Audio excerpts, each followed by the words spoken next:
to confirm that all members of persons participating in the agenda are present can hear me. When I call your name, please respond in the affirmative. Angus McLeod. Here. Thank you. Caroline Ellis. Here. I see Mary Will is here. Hello. Hi, and Rob Benchley is here. Good morning. This open meeting of the Sconset Advisory Board is being conducted remotely, consistent with Governor Baker's executive order, March 12, 2020, due to the current state of the emergency in the Commonwealth due to the outbreak of COVID-19 virus. In order to mitigate the transmission of COVID-19 virus, we have been advised and directed by the Commonwealth to suspend public gatherings, and as such, the governor's order suspends the requirement of the open meeting law to have all meetings in a publicly accessible physical location. Further, all members of public bodies are allowed and encouraged to participate remotely. The order, which you can find posted with the agenda, allows public bodies to meet entirely remotely so long as reasonable public access is afforded so that the public can follow along with the deliberations of the meeting. Ensuring public access does not ensure public participation unless such participation is required by law. This meeting will feature public comment. For this meeting, this Sconset Advisory Board is convening by video conference via the Zoom app as posted on the town's website. Please note this meeting is being recorded and that all attendees are participating by video conference. Also, please be aware other folks may be able to see you, and take care not to screen share your computer.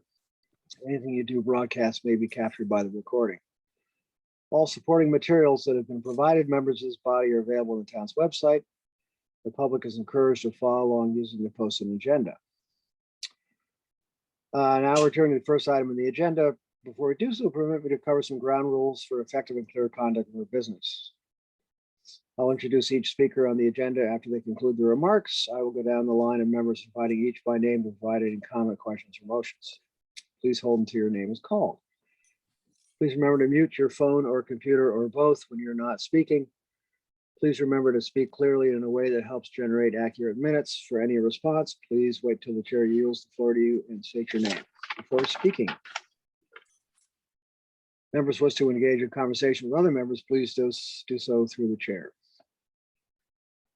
After members have spoken, the chair will afford public comment to those members of the public that have joined the meeting via Zoom. Members of the public who wish to speak will state their names, be acknowledged, and speak through the chair. Each vote taken in this meeting will be conducted by roll call vote. Having said that, I will take a motion to do what? Oh, approve the, adopt the agenda as provided. So moved. Thank you, Angus. All those in favor? Yes. Ellis? Caroline. Thank you. Mary Lathrop will? Yes. Angus is a yes. Rob is a yes. Motion made, seconded, and approved. Moving to item number 1. 6 and 8 Hydrangea Lane. I think we saw this a couple of weeks ago, and it's back before us.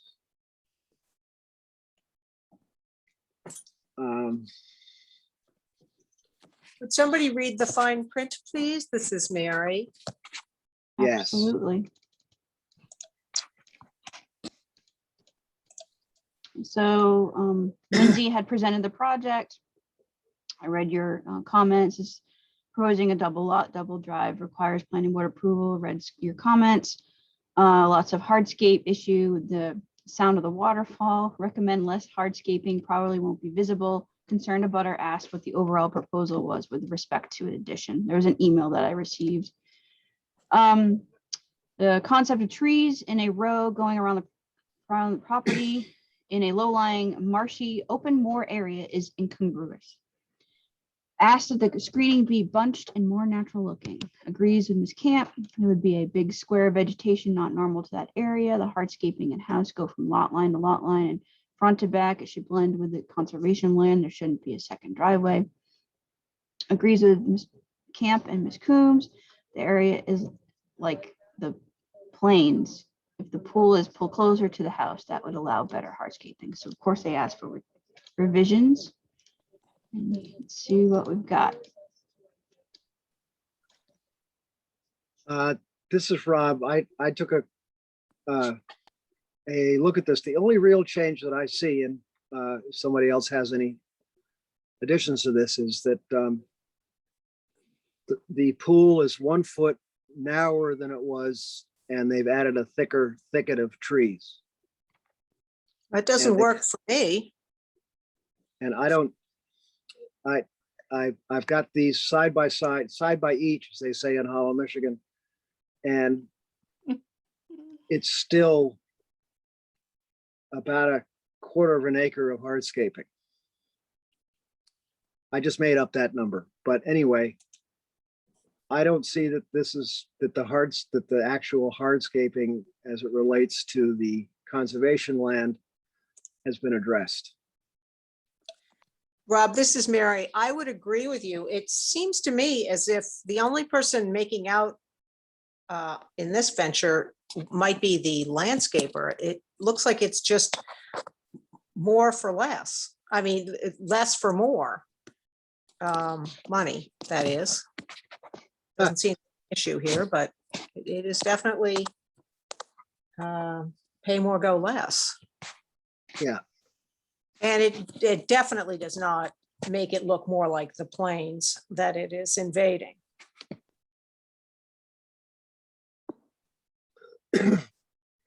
Thank you. Yeah, this is Rob again. It just. I mean, if you look just- at the picture on the lower left, that shows you the way normal trees are grouped in that area. Yeah.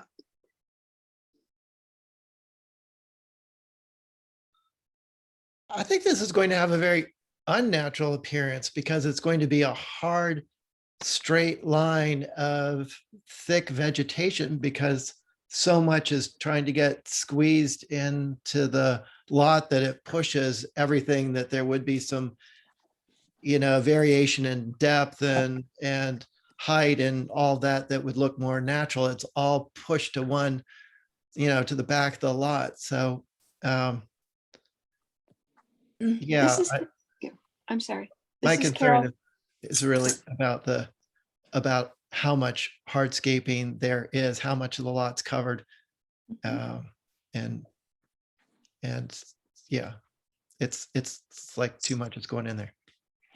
Sorry, Carolyn, go ahead. This is Caroline. I'm so sorry. I didn't mean to interrupt Angus. If the pool were long and skinny, okay, it probably would work for the client because then you'd have probably 6 feet or something to do some sort of pine, something or other. If it were closer to the house and long and went into where the fire pit is with all the stones around it. Great, yeah, thank you.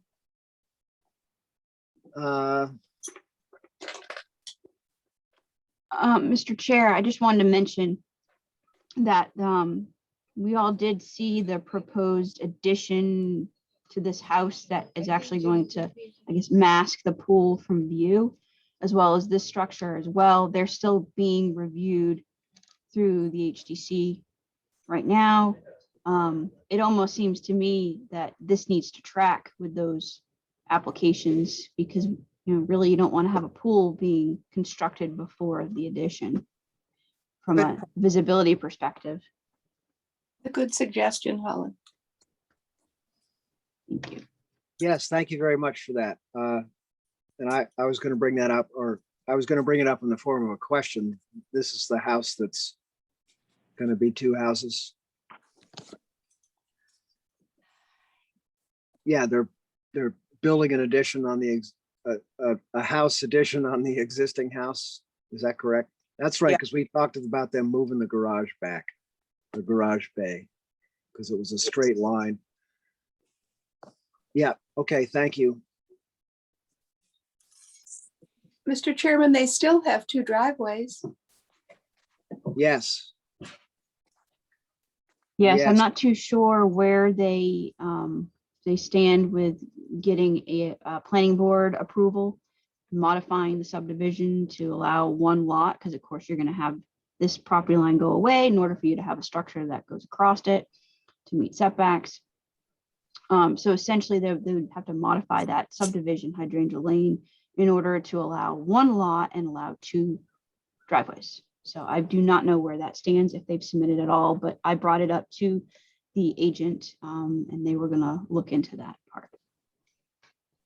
Okay, thank you, Holly. This is Rob. Yeah, I would agree that this should track with a house, because I would hate to say okay, or I would hate to say okay, I want it anyway, but the layout of the pool is going to be determined by what happens with the main application for the main houses. I was a little Um, confused that on the locust map, it shows the building being number 6. And then number 8 is circled, but isn't that where the house is and the addition is going on 6? I thought the addition was going to the south side of the house. Yes, Oh, You are correct. That could be a GIS error. I don't know. It's interesting. But Yeah. Holly, I think you got a good point of it tracking, because that really does affect how much screening there is of this whole pool situation. yeah, I think this is Rob. I just think that it's way premature to make recommendations when it's dictated by what happens with the house. But I would still maintain that there's the recommendation from the HDC was to reduce the amount of hardscaping, and none of that has happened. And would I be correct to speak for my fellow board members that we'd like to see the not so much hardscaping? yes. All right, thank you. It's really a kind of a Fairfield County treatment on the edge of many hundreds of acres of conservation, and it doesn't feel right, and it doesn't link with the land around it. Correct. This is Caroline. It's so interesting because I would think the value of the house and the property was that distant view. Yeah. I mean, who else gets a view like that, paid for by other people, that goes for just acres? I think that's exactly right, Caroline. There's a wasted resource there that's just undeveloped acreage out the back. Why would you want to screen it? But This is Mary. Another house that they might want to look at for treatment, not that I was in favor of this one either, but is the house at the end of Blackfish Lane, owned by Gary Vogel, or at least it was when it went through the approval process. And that has a pool sitting right on the edge of their property, which then abuts Ruddock Commons. And you can't really see the pool as you're walking through Ruddock Commons, but you'll note that what they have around the pool is of low scape, so that they continue to have their, as Caroline rightly points out, unpaid for view. But it does not mar the edge of the conservation land, what they've done. Excellent suggestion.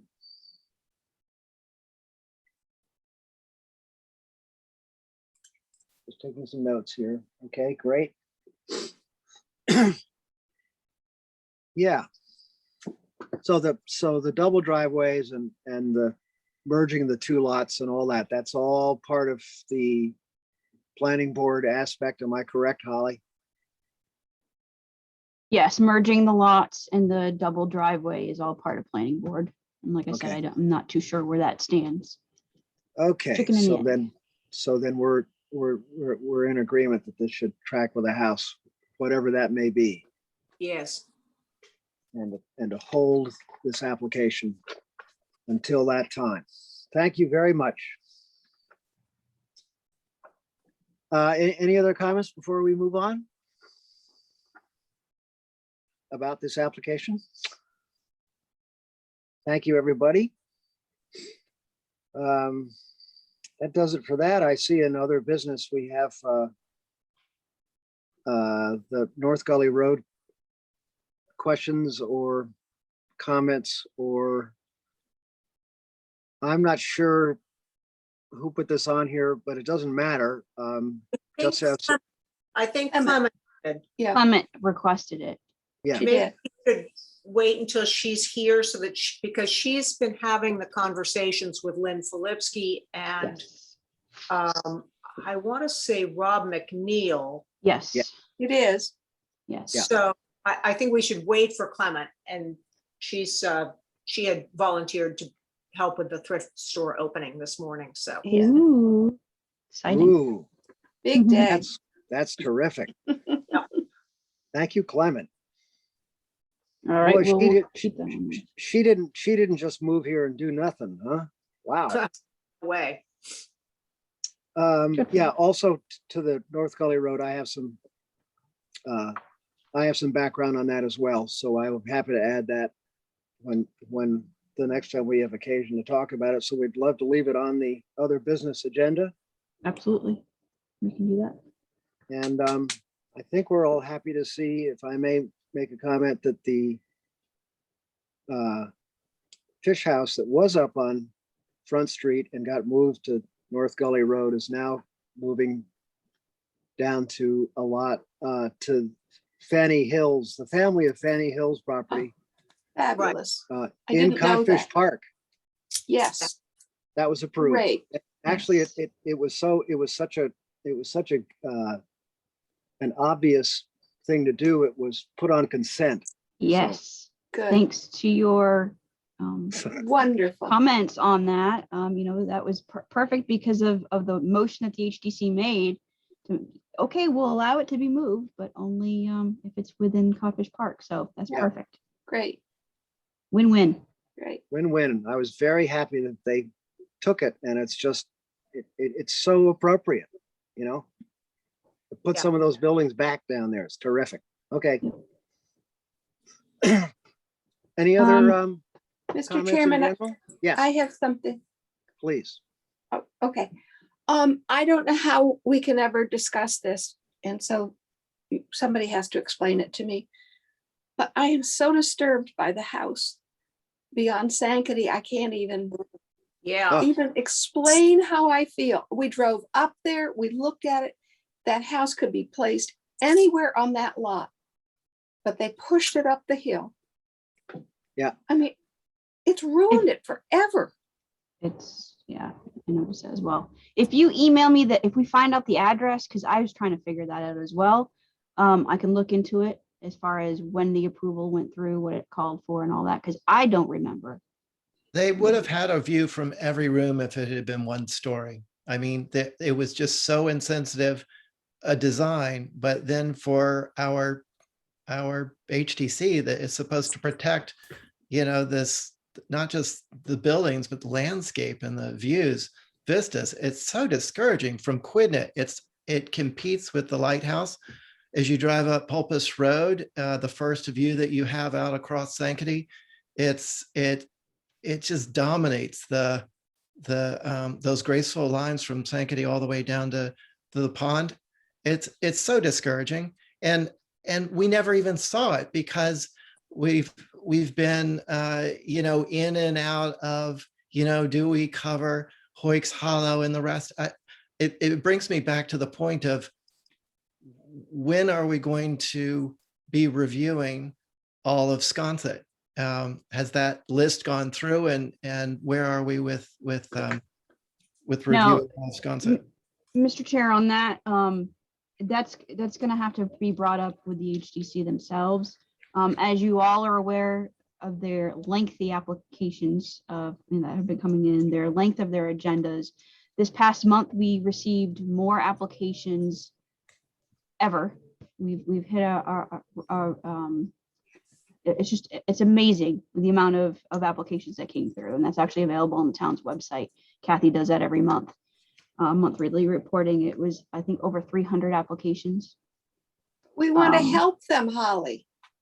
Oh, I understand, but and put it this way too, the HDC does not have a regular meeting this week scheduled. They're looking to do one on Friday because that is time is available. Again, the HDC has to compete with other regulatory boards. We're all meeting Zoom. It's not, it's been over a year of this. So unfortunately, this week didn't call for any meetings, but we asked the HDC if they would be able to accommodate a Friday meeting, because Friday seems to be one that's available. Again, regulatory boards have to be recorded at the same time, unlike this where we record it and then we have it posted. So their meeting schedule, obviously, if you don't have a meeting during a week, or we lose 2 meetings in a week, you think about it, that's 6.5 hours of meeting in a week, and that just barely cuts the mustard, if you will, with the amount of applications go through. So I'm mentioning it to say that a lot of times their old business agenda items kind of fall to the wayside, just because by the time you get to there, it's 9:15 at night. Yep. It's just, I'm not trying to make excuses, but it's the sheer magnitude, quite frankly. So I don't know when, but that is something that I will be discussing with the I chair. have the address. It's 20 Oh, Beach Club Road. It was Bill Charlton's property, right? No, it's, It wasn't Bill's? I'm sorry. Yeah. 20 Sankaty Head Road. Well, he says that he was 20 Beach Club Road. I'll look at both and see what I can find. It's called, the street is called Sankaty Head Road. It does run up from the beach club. Okay, so maybe he called it that, but it's in the book. Yes. Okay. But Caroline, for future reference, anytime you all want to have something put on other business, just email me and I can have Got it. Dean put it on the agenda, because for open meeting law purposes, anything that we do discuss does have to be posted. Yep, that's fine. Okay. I'll Great. see what I can find on that one. Thank you, Holly. Thank you. Go. No, I just wanted to mention, I think Resilient Nantucket was on here. I just kind of a wrap up to our MVP Action Grant forum. I don't know if anybody had a chance to pop in and see some of those events. If you have not, don't fret. It's all available on the town's website, along with the PDFs of these subject matter experts from all over the world. We've got lucky with it being virtual, actually, the amount of people that just is fantastic. So we're actually wrapping up our MVP Action Grant with certain things we have to do, reporting to the state. Hopefully the HDC will accept the draft design guidelines. We're also going to be receiving the final toolkit that our consultants were working on, and they're also going to be providing us with a final report with some, recommendations moving forward. One of the best things about this whole MVP Action Grant project is think about this as the granular building scale adaptation measures in relationship to the overall coastal resiliency planning process that we're going through, which will be the area wide. And one of the great things is the fact that one of our consultants for the MVP project is also one of the co-consultants with Arcadis on the CRP, to make sure that preservation planning is included with the overall planning mechanism. I think that was very important. I can tell you, as a staff member reviewing these RFPs going forward, that was one of my things that I wanted to make sure that preservation was included with the coastal resiliency plan. So I've been asked on how this effort is linked with the coastal resiliency plan. So, and if you haven't been involved with that, please do. Arcadis has been doing a fantastic job. They've been trying to reach out to certain folks, everybody actually, that from an equity standpoint, want to make sure every voice is heard and counted when it comes to planning for adaptation and resiliency measures. So thank you for letting me speak on that. It's been a ride, and Nantucket's really been a showcase for historic communities within the Commonwealth. We wouldn't have received that grant if it really wasn't for the work that was already done and that we'll continue to do. So we're excited. Good for you, Holly. Thanks, Holly. Thank you. Thank you. Thank you for everybody's participation and efforts. Can't do it, alone. This is a public and private partnership, if you will, that we'll see continue. So You're giving us goosebumps. It's great. I've been on a kick on this here lately. I spoke to the select board on Wednesday, and then I was at Rotary on Wednesday. So But, it's all in my head right now, Yeah, or Thursday. but it nicely takes, done. I have one more question before I ask for a motion. Holly, sometimes is there a way that any of us can get to, let's say we wanted to look at the plans for 22 North Street or something, and they weren't exactly sent to us. Is there a way we can go on the town website and go to that specific application? It all depends on when that one was, again, you got to remember, just because somebody's building something now doesn't necessarily mean the COA was approved. You have 3 years to apply for a building permit under approved COA. So bear that in mind. If it was if it was reviewed at the time of this whole COVID review process, then it should be available on the town's website through that whole, what we call Civic Plus, where all the agendas are kept. I would have to narrow it down on what agenda that would be, Yeah. but it should be available. If not, you could always, if you're on island, you could always contact the office here and set up an appointment. They're still doing it by appointment only. To come in. We're not fully open to the public. We still have, they'll eventually get that way. But anyways, the information is available. In the meantime, I'm going to look at these 2 addresses and see what I can find. But Thank you. I just used North Street as an example. Yep. So that if I wanted to see an application for something that I didn't have or Kadeem didn't send to us, when you get a request from one of us, let's say, and you go and look up, in my example, 22 North Street, do you do that through the town website, or do you guys at the office have your own permissions to look at all Right. those? Due to COVID, they've been putting everything online. Before COVID, it was just the view pack, anything that was requested to be put on view. I believe the intention is to continue that, but it is very time consuming and cumbersome to Right. have everything on there. But again, moving forward, yes, everything is on the website. If it's something that was done pre-COVID, then it may not necessarily, unless it had a view. So let's hope it had a view, whatever application it is. All right. It Okay, also, good thing to note too, if you've noticed on our agendas, let me pull our today's agenda up. If you notice on here how we reviewed something from old business, this date right here, anytime you see if it says new business or old business and a date, that's the date that it also correlates with the HDC agendas. So you can actually see this line, old business, May 3rd, 2021. That was the business meeting that they signed up for, that particular application. Doesn't necessarily mean that's when it's being heard, but that will correlate with a line on the week's agenda. So I haven't seen what Friday's agenda looks like, but there will be old business on there with this date. And that can give you an idea, some new applications that you have seen, the HDC is not seeing for a month out. That's how many applications are coming through, whether new or old.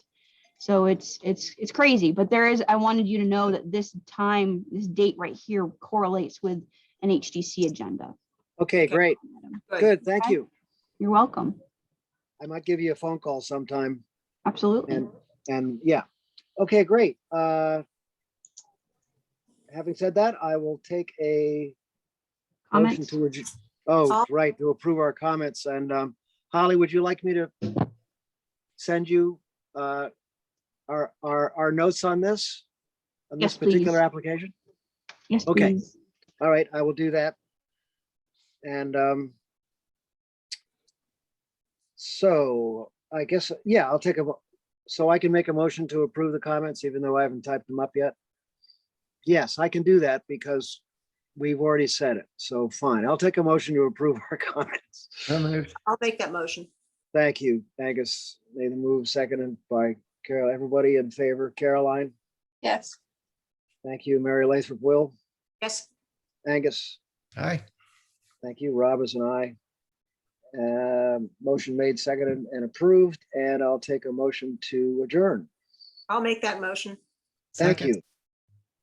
Motion made and seconded. All in favor? Caroline, Yes.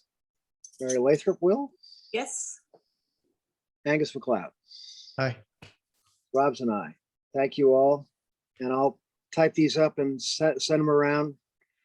And Holly, you'll get our notes pretty soon. Thank you very much. Have Okay. a good day, Thanks, Rob. everybody. Thank you Thanks, all. everybody. Thank you, everybody.